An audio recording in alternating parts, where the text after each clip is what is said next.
Hey, I'm Jake, and today on the Steaming Pile, we're talking about sex, drugs, and rock and roll. A little light on the sex, but heavy on the debauchery. We started with a real big list, but we boiled that down to about 5 things due to time constraints. This will probably be a multi-part series eventually, with us doing sequel videos down the line.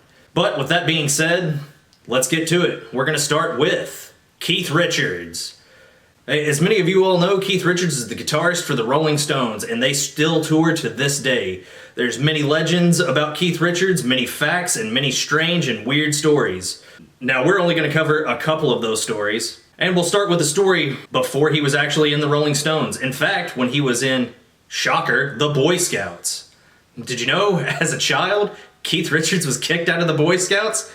That may not be as shocking as the fact that he was actually in the group, or social club, I guess. Boys club, I don't know. What the hell are the Boy Scouts, technically? It doesn't matter. Anyway, Keith was kicked out of the Boy Scouts for smuggling in whiskey and fighting. That's right, they found the whiskey on him at one point, and he even got into a fist fight with one of the kids from another troop from another city. So you could say Keith Richards was Keith Richards before he was Keith Richards.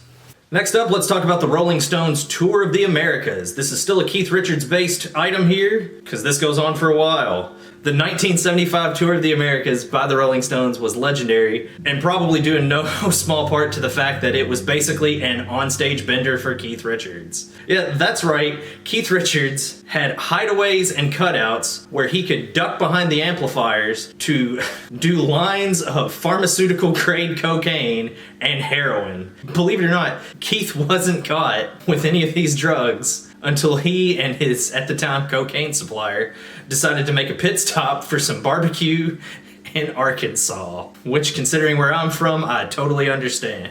This is not the only pharmaceutical-grade cocaine story that we have about Keith Richards. No, 2 years previous, in a 1973 tour of Australia with the Rolling Stones, Keith Richards spent the whole week living with a single mother he met in Australia because she had a pharmaceutical-grade cocaine connection. That's right, Keith Richards played house dad, housewife, whatever you want to call him, for a whole week, even helping the mom take care of her kids. He's even remarked that there's some full-grown man in Australia who has no idea I changed his diapers. Now, Keith is a veteran of drug busts. In fact, he has been temporarily banned from France and England, one for tax reasons and one for drug reasons. Now, he's since been able to return to those countries, but, I mean, come on. The guy got banned from countries for, I mean, granted, a short period of time, but that's beside the point. Now, we're only scratching the surface, and there are a ton of links for the subjects we are covering today in the description. But our last Keith Richards story is, he almost burned down the Playboy Mansion. How, you ask? He was in the bathroom,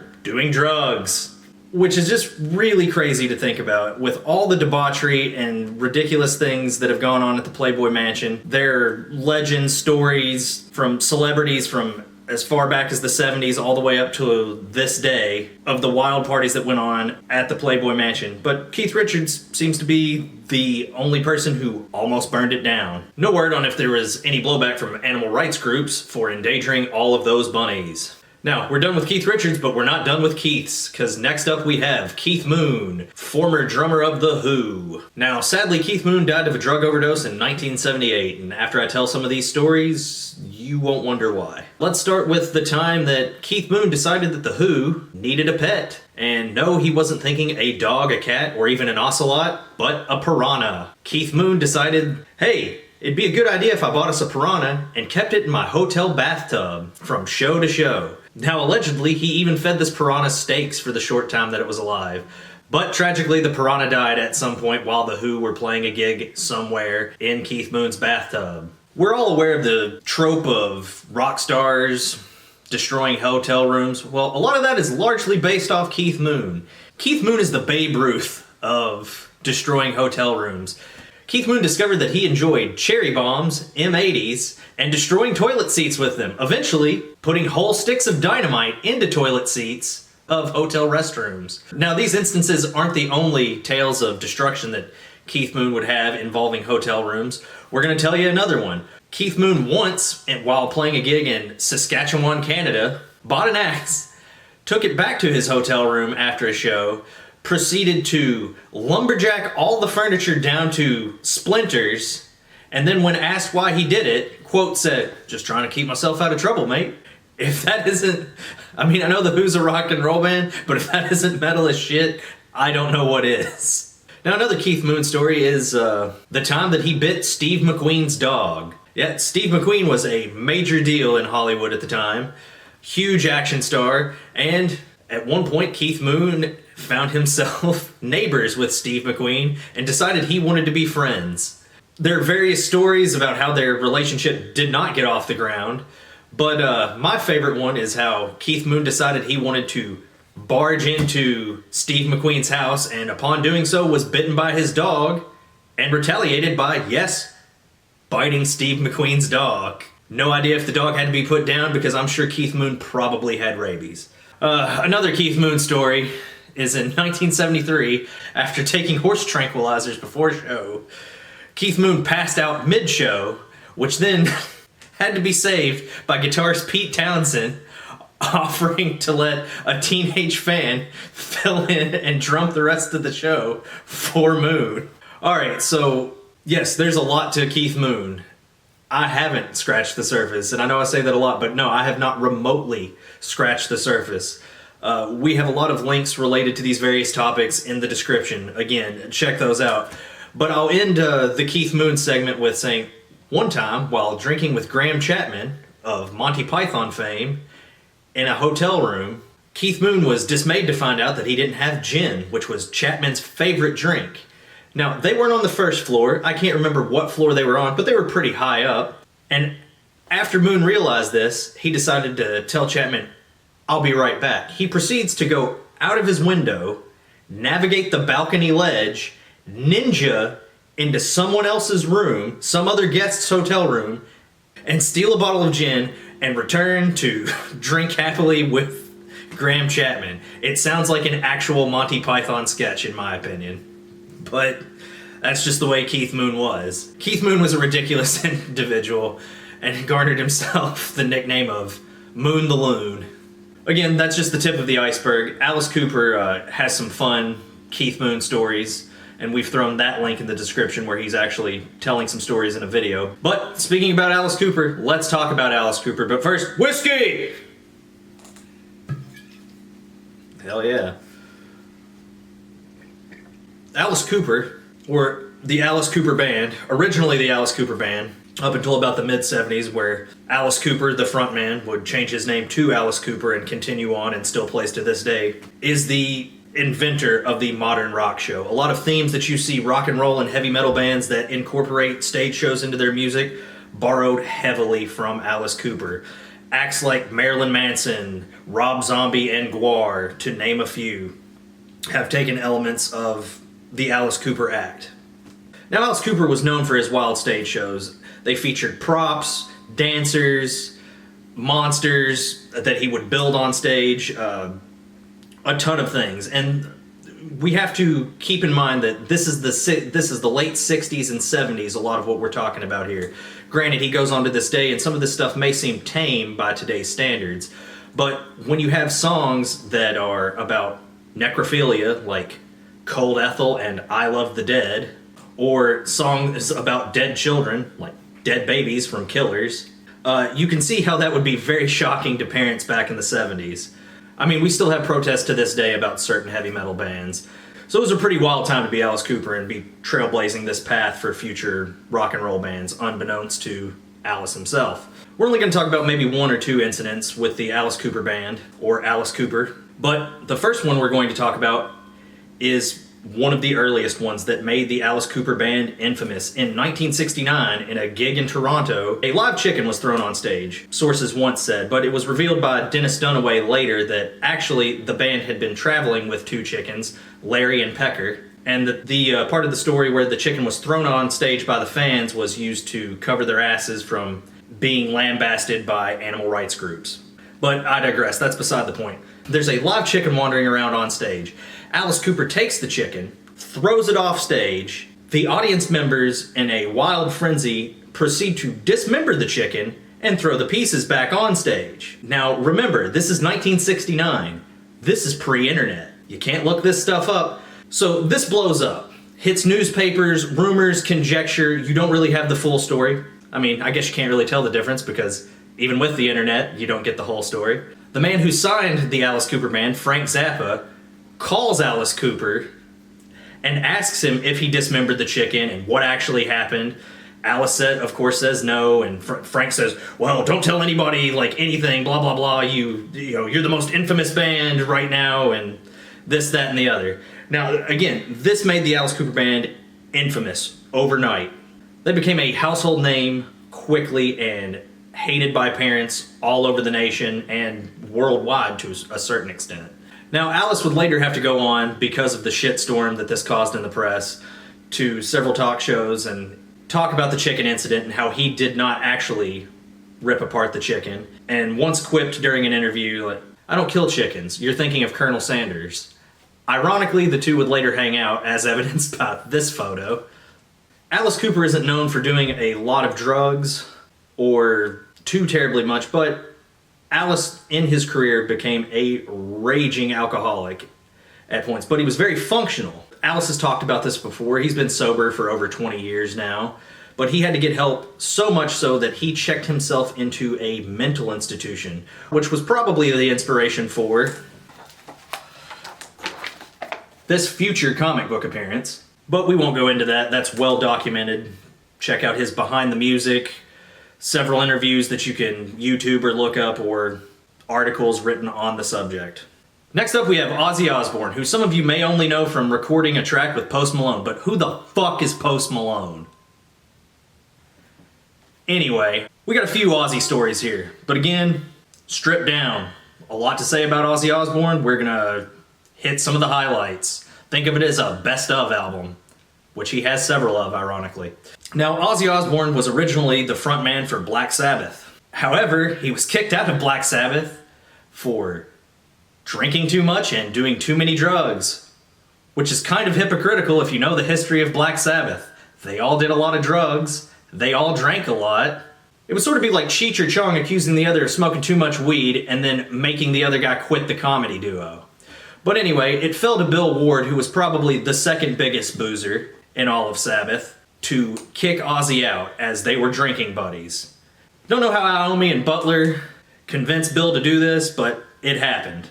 So Ozzy had to embark on a solo career. Now, his manager and future wife Sharon would set up a meeting with Epic, who had signed Ozzy, but weren't too excited. They needed to drum up a little bit of buzz about Ozzy. So she set up a meeting with the record executives, and she had a whole big plan. She was going to have Ozzy Osbourne come out into the boardroom and release a bunch of doves. And Ozzy, being Ozzy, was trashed. And when Sharon explains this idea to Ozzy, she goes, "Oh, I want you to make an impression." "Yeah, I'll make a fucking impression, all right." Ozzy enters the room. One of the execs has Crazy Train, which at this point hadn't been heard a billion times by everyone. Blasting on the record player. Ozzy comes in, releases the doves, proceeds to sit down on a female executive's lap, who does not seem to be thrilled to have Ozzy on her lap. One of the doves lands on Ozzy's lap. Ozzy then scoops up the dove and bites its head off. The dove, headless, then begins to jerk around like a chicken. Well, no, not like a chicken. Like a dove with its head cut off, spurting blood everywhere.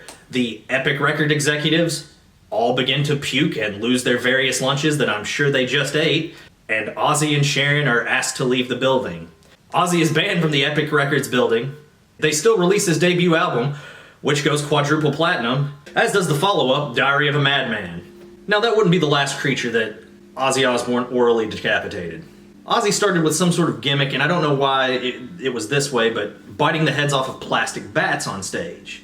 Now, again, I'm not really sure as to why it was bats. Maybe that's more palatable than doves to an audience.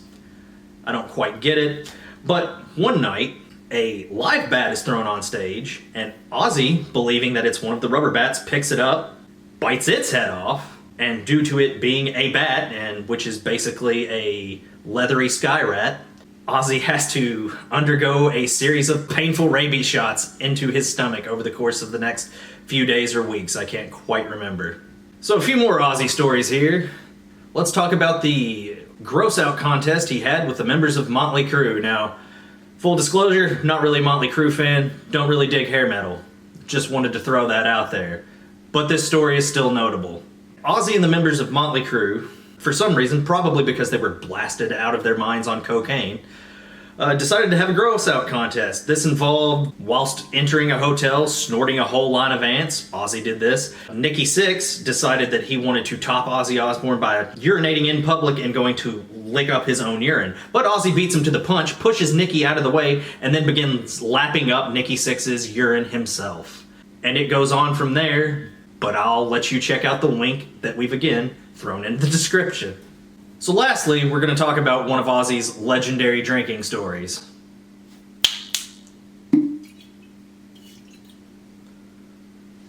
So, 1982, Ozzy's getting ready to play San Antonio, Texas. He's bored in his hotel room and alone, a dangerous combination. Ozzy decides, hey, I'm going to go day drinking. But not only am I going to go day drinking, I'm going to put on my wife's fucking clothes. So Ozzy, in a green dress, proceeds to go day drinking in a Texas bar, and after getting properly sauced and leaving the bar, decides he needs to relieve himself. Ozzy stumbles out of the bar, finds a building to piss on, only to be confronted by a rather large Texan who starts to yell at him and grab the cops because Ozzy is pissing on the Alamo.